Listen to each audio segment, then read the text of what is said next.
share with us their response to the current situation in our country, the drought, and the areas of operations, as well as the future plans.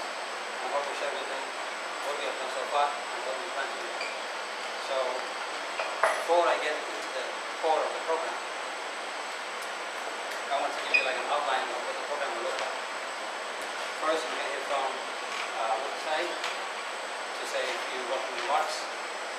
Then we're going to hear from Sadia Ali, who will, even though she has not lost a loved one to the drought in Somalia, she imagines what it's like to lose a close family member to the drought and what all of us feel about it. Then we move on and we hear from Abdullah Yusuf. He's the head of the Somali Student Association of Ohio. And Abdullah Yusuf will share with us what the Somali Ohioans have done so far in response to the drought and what we plan to do, as well as explore possible cooperations with A.R.C.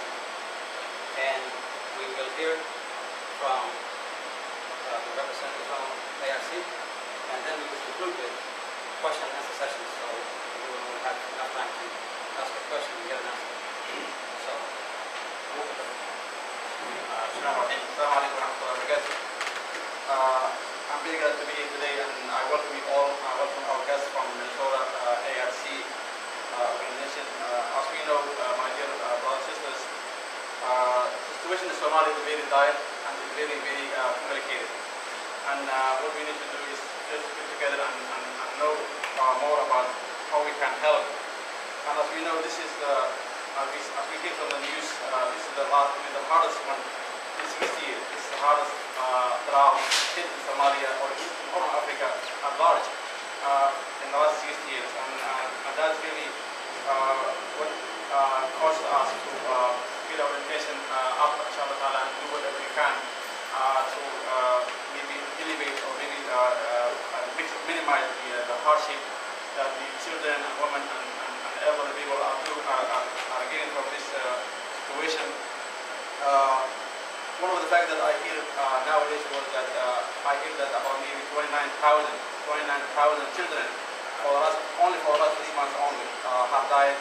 So that's really tells you how the situation is very hard, how the issue is very complicated, and how need is very important to be offered to those people who are suffering now in back home Somalia. The good news that we now hear today was that Shabab left from Mogadishu, and that really may boost a little bit more about the help and the offer that the relief organization are offering to Somalis in Mogadishu. Those who are coming to Mogadishu now are getting help, as we hope. As soon as the Shabab now is getting out from Mogadishu, that's really good news that we can try to use it in a way that's very, very forward, inshallah. And finally, I just want to welcome you all to be here and coming together tells you also that we are caring about the people. We are trying to do something for these people who are suffering in this kind of situation in the drought in Somalia, and we can come together and discuss how we can help and also try a way out of minimizing and as much as we can to reduce the suffering of the elderly people, children and women in Somalia. Finally, I welcome you all, and we will try to learn more about what's going on in Somalia and get more information about this organization that's doing a well job in Somalia, as I know. But they need our help. They need our help so that we can do whatever we can in the diaspora community in Somalia, where we are in Columbus, Ohio, in Minneapolis, in Europe, and everywhere in the diaspora. And I know that, mashallah, we will do a wonderful job. We are trying to use our resources that we have here in the diaspora to help our community back from Somalia. So I encourage you all to do your best and to do your part and be active and try to do something for those people to save them their life and the life of those children and women and elderly people who are suffering as we speak. Thank you very much for coming, and I thank you all for coming, and that shows your interest to do something for your country and the suffering people of Somalia. Thank you.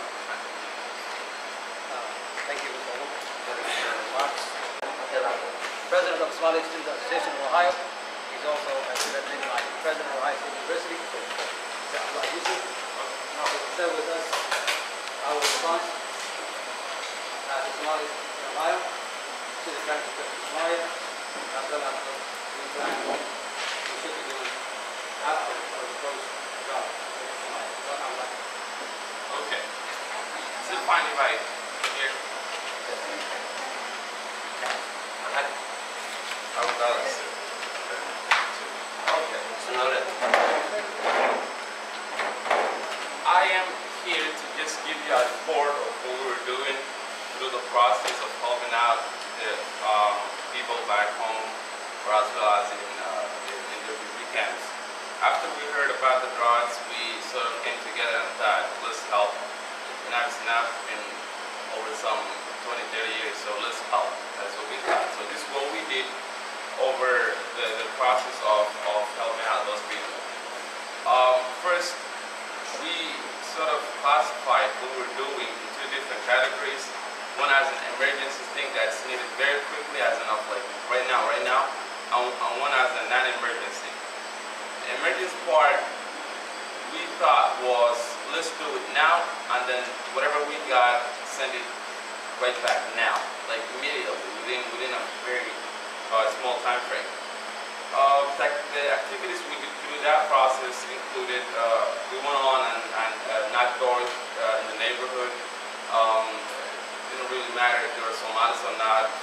It took us about 3 weeks to sort of go through every Columbus neighborhood that we know, knock doors, ask them for help, ask them to donate anything that they can. The amount didn't matter. Also, we sell a lot of stuff, including water, snacks. Some of us try to sell some toys, and that was the second process that we did. After we did that, we went on and went to the businesses, asked them for donations to donate anything that they can. Some of them we gave them a certain amount, and some of them we did not. That took us about a week. After we did that, we went on and worked with other groups that were also collecting some contributions, and that is baby foods, protein stuff. We were not doing that as a group, but we were helping other groups that were doing that. That was the emergency phase of the stuff that we were doing. After we did that, we went on and sit down and try to work out every single group or individuals that were working toward helping the droughts. We went on to sit down with them and try to create some sort of collaboration between them and us with them. That was the first phase we did. That was the emergency thing, and we said after we did that, the second phase, that was the non-emergency. The non-emergency part, which is now, we're thinking and planning on organizing fundraising events that includes but not limited to car washing, events, which is fundraising dinners and stuff. That also includes iftars. We're working with other groups as of now. We're working with student groups from other colleges. We're working with youth groups to help us organize those sort of events. Also, we're setting up and working with other individuals who really know the system very well. A system where we ask people to pay donations directly to us. That's not going to them and asking them by cash. That is some sort of, we will create a system where we will get some amount from their paychecks, or credit cards, or bank cards, or anything like that. So we're working with banks and people who know how to set up the system very well. We have a set of individuals who are working in providing proposals to corporations. That's any corporation. I'm talking about Walmart's, Kroger's, any companies that we think that would help. Also, we're targeting parents, colleges, universities, high schools, anything that any organization that we think can help. So there's a group that is also working with the proposal to send to those groups. We have another group that's still on the emergency program phase. There's also another group that is working on creating some sort of coordination between the groups that are collecting or working with helping all of this. First, the emergency part was just to create some sort of collaboration. Hey, I'm doing this. I'm working toward this goal. I'm trying to help this area. What are you doing? I'm doing differently. I'm doing this to try to help this area. We're taking a little bit of different step now and saying, let's coordinate, let's work together as much as we can, since a united effort would help a lot of people. That is the 90 minutes part. Our second plan is we're not only thinking, okay, let's just help people, send money, send everything that we can, and that's about it. We're not doing this as a charity-wise. We also put some sort of future plan together. That is, we divided that future plan into two categories, which is the short-term and long-term. The short-term plan is to create some sort of to help those people who are in need in Somalia firm. If that is giving them some sort of seats, if that is giving them trainings to do so, if that is helping them or sending money specifically to the farmland. We're also helping them to create the second phase, our future plan with the short term, to work with the hospitals. When you give someone food or you give someone protein, the next thing that they need is a medical help. So we will work with the medical organizations to get some sort of medical help as fast as we can. Also, we're working with creating some sort of wells, and that's A.R.C, to set up or work with groups that are digging down wells there, so they have some sort of access to water, which is the most critical part at this moment, I think.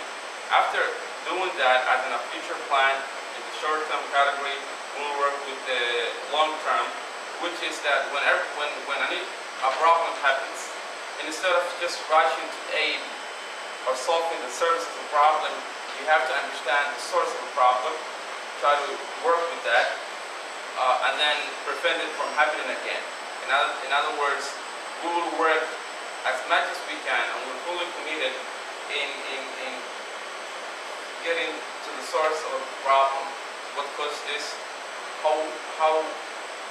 What can we do for it to not happen again? That sort of thing. And if that is even getting in politics and working with everyone, doesn't really matter, Somalis or non-Somalis, everyone, to get to the core of the problem and then try to find a solution. That is the hope for the long term. Any questions, comments, concerns? No, thank you. Yes, sir. Yeah, go ahead. You said now, Go ahead. you never mentioned about how much you collect, and also how do you deliver your donations to Somali people in need? Okay. The amount part is that as a group we've set up some sort of a code, a discipline, where we said, okay, we're in the process still, we're asking people to donate. As in a group, we know what we collected. We update each other every minute that we come to, okay guys, we have this certain amount that we collected and we need to get to this goal.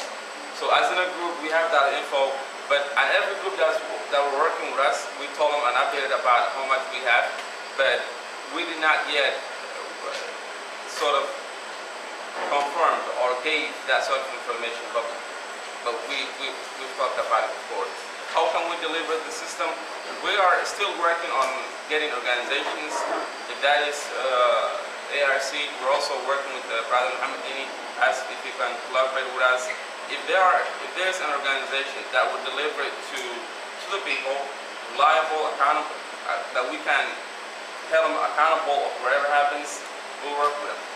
So we still do not pick a group yet. We have a lot of options in the list, but we didn't pick up a group yet. So that's why A.R.C is here today, I think. Okay. I hope a statement that Abdullah said becomes true of this meeting tonight. He said, like a united effort